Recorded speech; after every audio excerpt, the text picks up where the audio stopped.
जय श्री कृष्ण। राधे राधे। वैशाख मास के शुक्ल पक्ष की एकादशी को मोहिनी एकादशी के नाम से जाना जाता है और आज के दिन भगवान विष्णु के मोहिनी अवतार की विधि विधान से पूजा अर्चना की जाती है।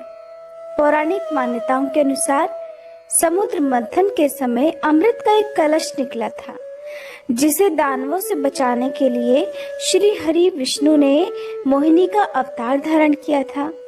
इसलिए आज के दिन व्रत करने के साथ ही कथा का पाठ करने या फिर सुनने से 1000 गायों को दान देने के बराबर पुण्य की प्राप्ति होती है।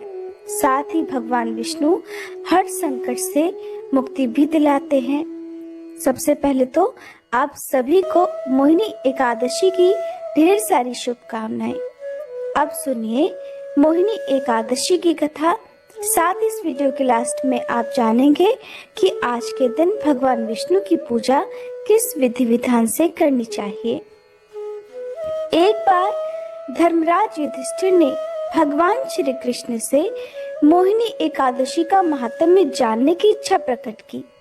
तब उन्होंने एक पौराणिक कथा के माध्यम से मोहिनी एकादशी के महत्व को धर्मराज युधिष्ठिर को इस प्रकार समझाया।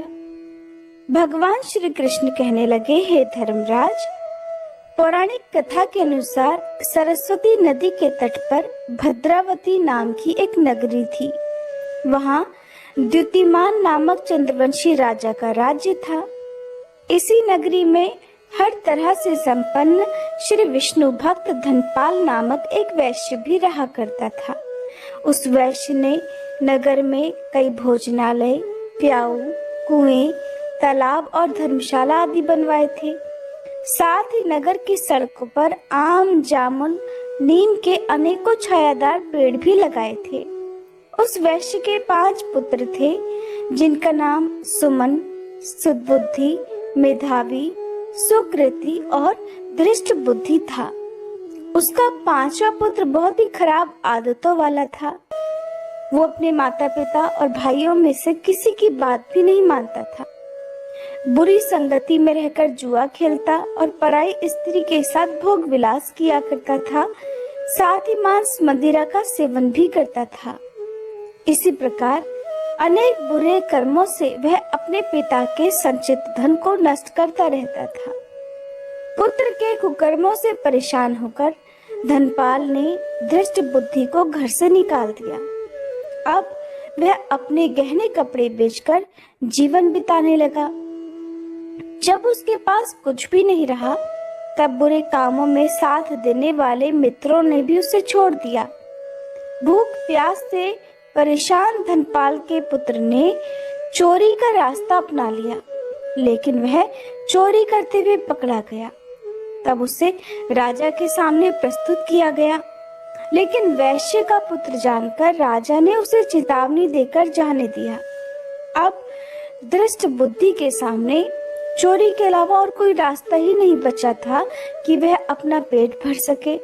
तब उसने फिर से चोरी की और इस बार भी वह पकड़ा गया। दूसरी बार पकड़े जाने पर राजा ने उसे कारागार में डाल दिया, जहां उसे बहुत दुख दिए गए और बाद में उसे नगर से बाहर निकाल दिया गया। नगर से निकाले जाने पर धृष्ट बुद्धि वन में चला गया। वहां वह पशु पक्षियों का शिकार करके अब उन्हें मारकर खाने लगा और कुछ समय के बाद वह पहेलिया बन गया। एक दिन धृष्ट बुद्धि भूख और प्यास से व्याकुल खाने की तलाश में कौंडिन्य ऋषि के आश्रम में पहुंच गया। उस समय वैशाख मास चल रहा था और महर्षि गंगा स्नान करके वापस आ रहे थे। महर्षि के भीगे वस्त्रों के छींटे धृष्ट बुद्धि पर पड़ने से उसे कुछ ज्ञान की प्राप्ति हो गई। तब उसने कौंडिन्य ऋषि से हाथ जोड़कर कहा, हे महर्षि, मैंने अपने जीवन में बहुत सारे पाप किए हैं। कृपया आप इन सभी पापों से मुक्ति का कोई उपाय बताइए। तब ऋषि ने प्रसन्न होकर धृष्ट बुद्धि को वैशाख शुक्ल मोहिनी एकादशी का व्रत रखने को कहा।